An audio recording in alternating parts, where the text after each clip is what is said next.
can they even like really do something topping Sinners? Yeah.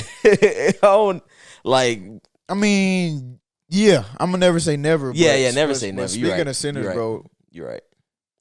I'm just wondering how Ryan came up with the idea for this movie, bro. Cause there's a lot of layers. It's a lot of layers. Agreed. Cause to the regular eye, you probably do just see a horror film. To the regular eye, that's what you just see. Until you go in there and actually watch the film, bro. Yeah, it has horror aspects, but it's really like it's a timepiece. Mm-hmm. You know, a certain time in the world. Mm-hmm. It's a lot, bro. It's more it's than a lot of symbolism. That's all I say. It's a lot of symbolism, bro. Yeah, so much symbolism, yeah. And like imagery as well. Which is, where do we even start? Do we start with just the characters or the plot or? I want to go back to the duality of characters. Okay, part, yeah. Because, and I said this when we talked about it a little while ago with Drazen. I said the main villain, Relic of the film. Yeah. Of course, he's a villain, right? And Right. what he did was wrong. Mm-hmm. But he did have a certain duality when he did go into the backstory of how I'm Irish. What's being done to y'all was also done to me. Of being, you know. Back when he was. Yeah. In his. Right. Of course, what he did was wrong, but Yeah, I know what you're saying. he gives a duality to be like, I can kind of see where you're coming from. What Yeah. you're doing is wrong, but I can see where you're coming from. I can. A little bit. Because I know what you're saying. At first it was a why are you doing this? Yeah. But now at least the why is resolved. Yes. Not saying it's right or wrong. Yeah. But now you know the why. Yeah. Yeah. I get that. Yeah. That's so, very true. I mean, that's the biggest thing. And then even down to yeah, that's very true. the characters that Michael B played. So, of course, you had Stack. Mm-hmm. And Stack was the one that wore red, correct? Mm-hmm. Stack was the one who wore red. Yeah. So Smoke was yep. the Smoke blue. wore blue. So Stack with Stack, bro. What the eye saw was this confident black man, blah blah blah. But up underneath that was the little brother who needed his big brother, was a little insecure about certain things. And then down to Smoke. Mm-hmm. He's the big brother, portrays confidence, portrays I got this, but then at the end of the day, he had the trembles in the movie. Literally at the end of the day, he can't do nothing without his brother. Or he can't function how he wants to function without his brother. Yeah. So even down to Michael B playing two different characters, with those characters, they had multiple layers of it. And they hinted at that. I don't know if you peeped that, but like when they were first, so the entire movie right there together, right? Mm-hmm. Not the entire movie, but like for like the first couple minutes of the movie they're together, right? But when they first split to, I guess Smoke had to go into the city to he had to go into the town to do something.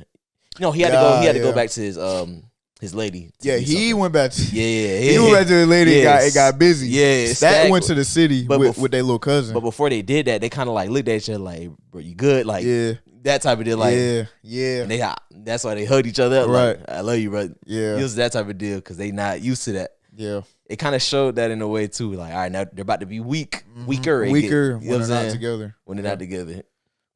Yeah, I peeped that. I was like, wow. Nah, Sinners. Yeah. And even down, bro, of course, we got to talk about that iconic scene at the juke joint. Oh, bro. With the music, and then you have the infusion of, we basically see time, like music moving through time, and like how the culture has shifted over time to the dance moves, and how some of the traditional dance moves from tribes and African descent. How I described that while watching it, the only way I could really describe it when I first watched it was beautifully, horrifically cinematic. It was a It was beautiful. Yeah. It was beautiful, yet kind of scary. A little bit. But it was just so like, it was like I couldn't imagine any other director coming up with that idea to do that. Nah, I'm not gonna lie. You know what I'm saying? Like literally all time. And I don't think he even peeped it. He didn't just have like the black culture like time in there. It was also his wife's culture thrown into that. Yeah. As well as a couple like Asian culture, dances that was in there as well. That was mixed, and he did that because of his, you know what I'm saying, his wife. Yeah. I peeped that later once I kind of like went back and kind of like studied up a little bit more on it, bro. that is tough from a director's point of view. That's tough. I mean, even getting down, even down to him working with his wife on the project. So, Sinners, bro. It's just honestly like I just remember the feeling, like the excitement going into the film, and then of course it delivered. But it's just like, I remember how I felt when that scene happened. It made you proud to be black. To be quite honest, yeah, definitely. I mean, it was like, bro, that was tough. No, that was tough, and it was like for me watching it, I already knew people were gonna see it and not see it from my point of view. You had to be aware. Yeah, you had to be aware. Like even with the building being burned as they're dancing. You know what I'm saying? In I forgot the antagonist's name. Relic being outside watching. Mm-hmm. You know what I'm saying? Mm-hmm. I was like, if you know, you know what I'm saying? And I think, Ryan Coogler and Michael B. wanted it to be like that in the first place. Yeah. Not necessarily for them to like directly say or show, this is what's happening. Right. But you got to figure it out yourself. Yeah. You know what I'm saying? Yeah. They did great with that imagery in that way of the movie. Yeah. And also I'm glad that they're not making the second one, bro. Yeah, nah. I'm glad they're not doing that. Even with like, let's talk about Preacher Boy. Like even with him being, I guess he's like the semi-main character. What do you call like the main character of the main character? Like, what do you call that? Like, cause who's the main character of Sinners? That's always something I wanted to ask. Cause I really don't know who's the main character. I would say the twins. Think so? Yeah. Okay, so who's Preacher Boy? And like, who would he be? Because he's not just a regular character. No. I would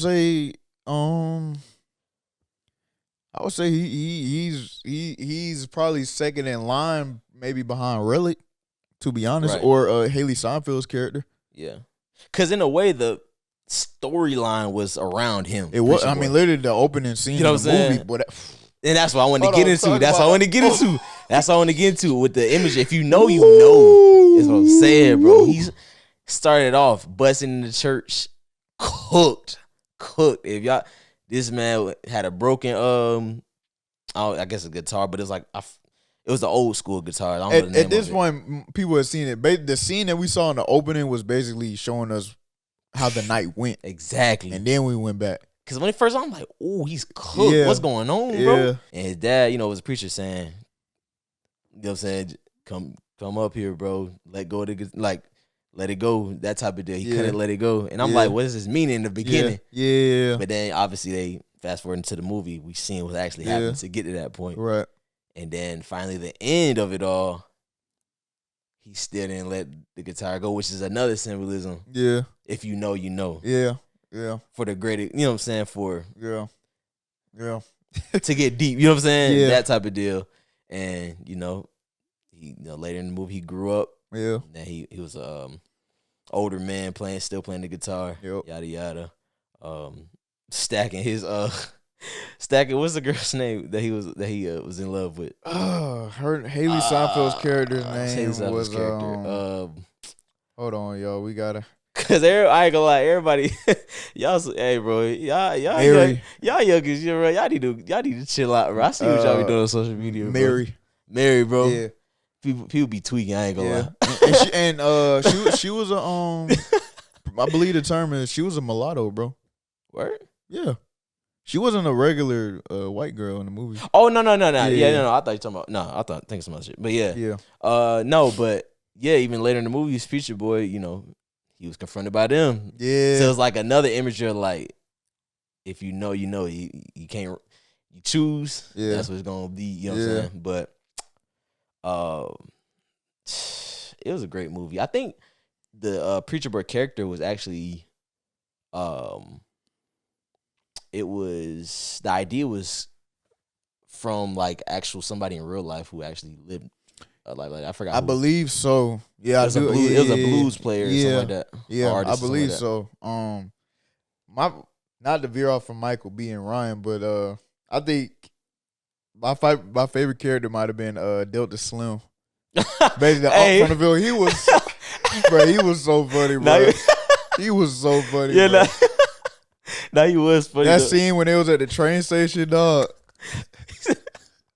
And now it was one scene. He said, I think I shit myself. Yeah. I ain't gonna lie. In that scene, I for sure thought that was funny. I thought he had got bit when it was going around trying to see who it got. Bro, I was like, is it him? I forgot. But he was just nervous. Like he was just like overly nervous, bro. Nah, he did play his character well.